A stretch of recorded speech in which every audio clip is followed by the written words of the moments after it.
Hello बच्चा लोग, कैसे हो आप लोग भाई। तो मुझे उम्मीद है आप सब लोगों की पढ़ाई बहुत अच्छे से चल रही होगी। मेरा नाम है प्रभात। आज के इस वीडियो में हम लोग बात करने वाले हैं जेईई मेन 2020 के 8 जनवरी के इवनिंग स्लॉट में पूछे गए क्वेश्चन के बारे में। ऑर्गेनिक केमिस्ट्री में बहुत ही बढ़िया क्वेश्चन पूछा गया है ओजोनोलिसिस टॉपिक के ऊपर। आप सबको पता होगा ओजोनोलिसिस टॉपिक बहुत ज़्यादा इंपॉर्टेंट टॉपिक होता है। हर साल इसके ऊपर क्वेश्चन डेफिनेटली पूछे जाते हैं और खास तौर पे क्वेश्चन पूछा जाता है रिएक्शन के बैकवर्ड डायरेक्शन में। हमें प्रोडक्ट दिया होता है, रिएक्टेंट ढूंढना होता है। इस बार भी मतलब इस टाइम पे भी ऐसा ही हुआ है। बहुत बढ़िया क्वेश्चन है इस चीज को अंडरस्टैंड करने के लिए और प्रैक्टिस करने के लिए। क्वेश्चन में हमें बोला गया है कि एक अनसैचुरेटेड हाइड्रोकार्बन है, मतलब अनसैचुरेटेड का मतलब उसमें पाई बॉन्ड्स होंगे। वो 2 हाइड्रोजन मॉलिक्यूल एब्जॉर्ब करता है कैटालिटिक हाइड्रोजनेशन करने पर। 2 हाइड्रोजन मॉलिक्यूल एब्जॉर्ब करने का मतलब है उसके पास 2 पाई बॉन्ड अवेलेबल है।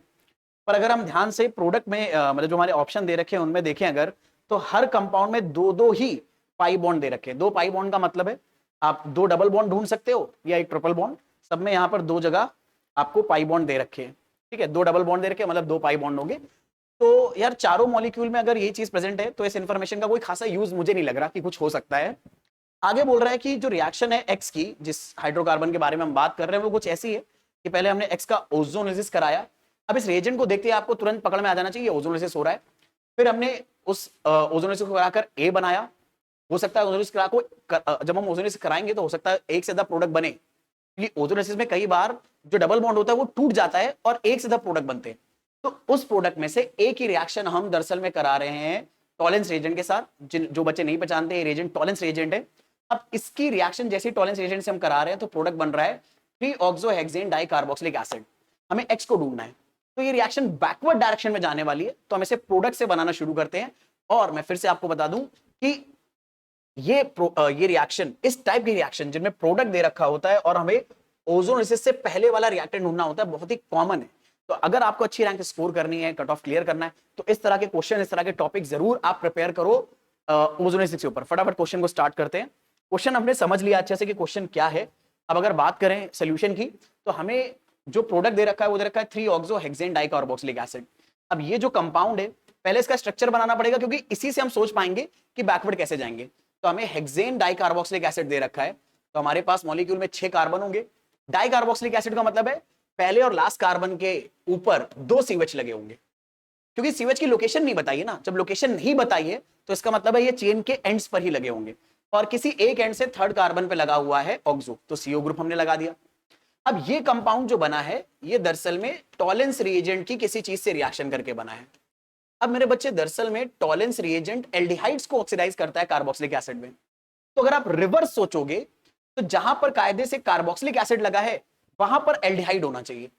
तो हम लोग यहां पर क्या करने वाले हैं मेरे बच्चे, जहां पर कार्बोक्सिलिक एसिड है वहां पर एल्डिहाइड ग्रुप ले आएंगे, सीएचओ। ये हमें कैसे पता चला? क्योंकि हमें पता है टॉलेंस रिएजेंट मॉलिक्यूल में जहां जहां सीएचओ देखेगा वो उसे कार्बोक्सिलिक एसिड में कन्वर्ट कर देगा। हमने बैकवर्ड थिंकिंग अप्लाई करी कि प्रोडक्ट में अगर सीओएच था तो टॉलेंस रिएजेंट में सीएचओ कहां रहा होगा, जहां जहां पर कार्बोक्सिलिक एसिड है। अब हमें इससे भी पीछे जाना है। ए हमें पता चल गया, ए से हमें एक्स बनाना है, लेकिन ए से एक्स कैसे बना होगा? एक्स का ओजोनोलिसिस करके। तो हमें जरा रिकॉल कर ले ओजोनोलिसिस में होता क्या है। ओजोनोलिसिस में दरअसल में जिन कार्बन पर डबल बॉन्ड होता है, अगर आप इसका ओजोनोलिसिस कराते हो तो ये डबल बॉन्ड टूट जाता है और इस डबल बॉन्ड की जगह पर ऑक्सीजन बॉन्ड बनाने आ जाता है इस मॉलिक्यूल में। तो इसका मतलब है अगर मुझे यहां पर सी डबल बॉन्ड दिख रहा है, यहां पर सी डबल बॉन्ड दिख रहा है, तो इसका मतलब ये एल्कीन में रहा होगा। और एक चीज आपको और लगे हाथ में बता देता हूं, बहुत ही इंपॉर्टेंट है और ये आइडिया आपको बहुत ज्यादा हेल्पफुल रहेगा ऑर्गेनिक केमिस्ट्री के अंदर ओजोनोलिसिस की रिएक्शन को समझने के लिए। और वो आइडिया ये है मेरे बच्चे कि अगर मान लो किसी भी कंपाउंड का ओजोनोलिसिस कराने के बाद जो प्रोडक्ट बनता है, उस प्रोडक्ट में अगर आपको एक ही मॉलिक्यूल में दो दो सीओ ग्रुप आपको देखने को मिल जाए, मतलब आपको दो दो कार्बोनिल ग्रुप देखने को मिल जाए, तो ओजोनोलिसिस का जो रिएक्टेंट होगा डेफिनेटली ये साइक्लिक कंपाउंड होगा।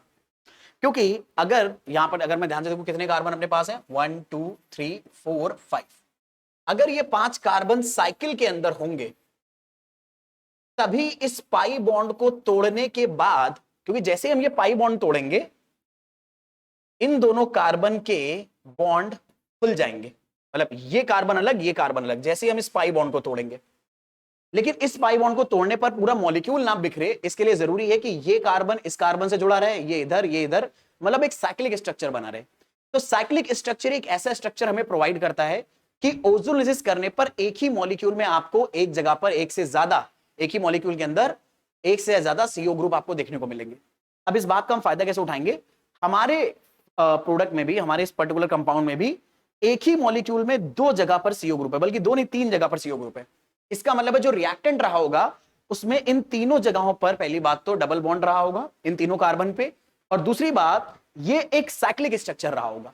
तो स्ट्रक्चर को सही से बनाने के लिए इसको हम ना थोड़ा सा टेढ़ा मेढ़ा बेंट करके साइकिल की शेप देने की कोशिश करते हैं। तो 6 मेंबर है हमारे पास, तो एक काम करते हैं 6 मेंबर का साइक्लिक शेप देने की कोशिश करते हैं। समझदार बच्चे जानते हैं 6 मेंबर का साइक्लिक शेप अगर आपको देना है तो आप दरअसल में हेक्सागन के फॉर्म में दे सकते हो। तो हेक्सागन में 6 कार्बन अरेंज कर लो। सबसे पहले वाले कार्बन पे CHO, सबसे लास्ट वाले कार्बन पे CHO। मैंने क्या करा, इसको ऐसे बेंड कर दिया, मोड़ दिया इसको, इस CHO के साथ इस कार्बन को ऐसे मोड़ते मोड़ते 6 कार्बन का मैंने हेक्सागन स्ट्रक्चर बनाया है। और एक कार्बन से, एक CO से एक कार्बन छोड़कर एक जगह CO लगा हुआ, तो एक CHO से एक कार्बन छोड़कर एक जगह पे CO लगा दिया। अब ये चीज मुझे दरअसल में बनानी है ओजोनोलिसिस कराकर। तो ओजोनोलिसिस अगर मैं कराऊंगा तो ये दोनों चीजें ऑक्सीजन हटाकर अपने पास डबल बॉन्ड बना लेंगी, क्योंकि ओजोनोलिसिस में आप जरा नोटिस करो, हम फॉरवर्ड अगर जाते हैं तो जिन कार्बन के बीच में डबल बॉन्ड है उनका डबल बॉन्ड तोड़कर उन्हें ऑक्सीजन देते हैं। तो अगर हम पीछे की तरफ जाने की कोशिश करेंगे तो जिन कार्बन पर ऑक्सीजन है उनके ऑक्सीजन वाले एटम्स हटाकर इन दोनों कार्बन को जोड़ देंगे, कार्बन कार्बन के बीच में डबल बॉन्ड आ जाएगा। यही काम हम यहां पर करने की कोशिश करेंगे। तो इन दोनों ऑक्सीजन को मैंने निकाल दिया, इन कार्बन पे भी डबल बॉन्ड आ जाएगा। लेकिन ये जहां पर CO आया है, अभी अभी देखो, मैंने अभी इस वीडियो में आपको एक बात बताई है कि ओजोनोलिसिस जब करने बैठोगे तो दरअसल में इस हर उस जगह पे CO, हर उस जगह पे ओजोनोलिसिस हो सकता है जहां पे डबल बॉन्ड रहा हो। तो हो सकता है डबल बॉन्ड यहां पे भी रहा हो, तभी तो यहां पर CO लगा है। ओजोनोलिसिस का काम है डबल बॉन्ड की जगह पर CO लगाना। तो इसका मतलब है यहां पर भी CO पर दरअसल में हो सकता है डबल बॉन्ड हो, लेकिन डबल बॉन्ड लगाने के लिए हमें किसी और कार्बन का जरूर CO चाहिए होगा, कुछ ऐसा structure. I hope everyone is getting this idea. और अगर आपको ये बात समझ में आ रही है तो देखो यहां पर भी ऑक्सीजन निकलेगा, तो हमारा जो स्ट्रक्चर बनेगा, पहले 6 मेंबर की रिंग बन जाएगी और इन दोनों कार्बन पे डबल बॉन्ड आएगा। 6 मेंबर की रिंग बन गई, इन दोनों कार्बन पे डबल बॉन्ड आ गया, और पीछे इस कार्बन का इस कार्बन के साथ डबल बॉन्ड O आ जाएगा। तो ये आ गया हमारे पास। अब आपके जहन में एक लाजमी सवाल आ सकता है, अच्छा ये हमारा अल्टीमेट मॉलिक्यूल बन रहा है, अब ये मॉलिक्यूल हमारे आंसर में कहां है, पहले उसके बारे में बात कर लेते हैं। ये मॉलिक्यूल हमें आंसर में दे रखा है।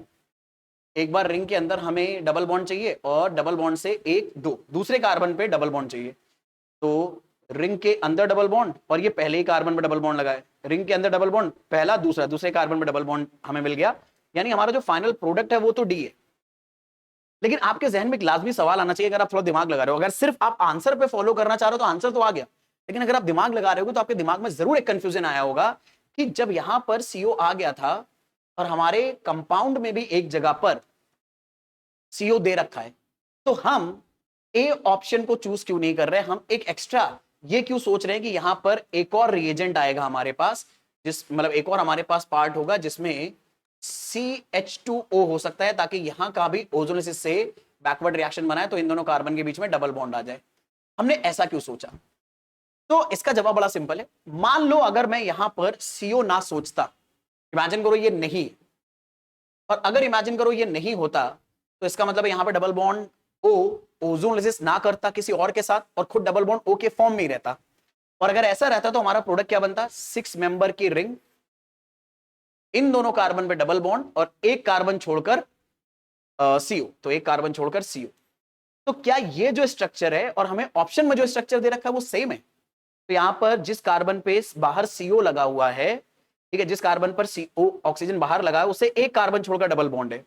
पर यहां पर अगर आप देखो जिस कार्बन पर डबल बॉन्ड O लगा है उसके ठीक बगल वाले कार्बन पर डबल बॉन्ड है रिंग के अंदर। इसका मतलब है ये मॉलिक्यूल और ये मॉलिक्यूल सेम नहीं है। तो अगर हम इसी रास्ते को फॉलो करते और यहां पर CO के साथ O डबल बॉन्ड CH2 ना लेते तो ये प्रोडक्ट बनता, और ये प्रोडक्ट ऑप्शन में दे ही नहीं रखा है।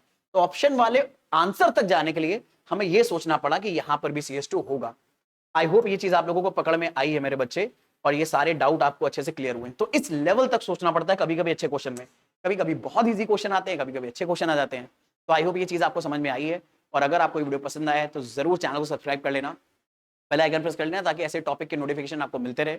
मेरी पूरी कोशिश है कि सारा का सारा जो कोर्स है उसके भी वीडियो आप तक बेस्ट पहुंचाता जाऊं। लगातार वीडियो की रिकॉर्डिंग हम करते रहते हैं आप तक best of the educational content की सारी चीजों को अच्छे से सुनते हुए, समझते हुए, प्रैक्टिस करते हुए हम लोग चलते हैं। सारे वो आइडियाज जो आपके लिए बहुत इंपॉर्टेंट है ये हम आपको बताते हुए चलते हैं। तो अपना अप्रिशिएशन दिखाने के लिए, अपना सपोर्ट दिखाने के लिए जरूर चैनल को सब्सक्राइब कर लेना, ठीक है। कमेंट्स करते रहना, अपने दोस्तों के साथ शेयर करना, ताकि हमें भी थोड़ा मोटिवेशन मिलता रहे आपके लिए ऐसा कंटेंट बनाने के लिए। तो see in the next video. I hope आप लोगों को ये चीज समझ में, सारी चीजें अच्छे से समझ में आई हैं। मिलेंगे नेक्स्ट वीडियो में।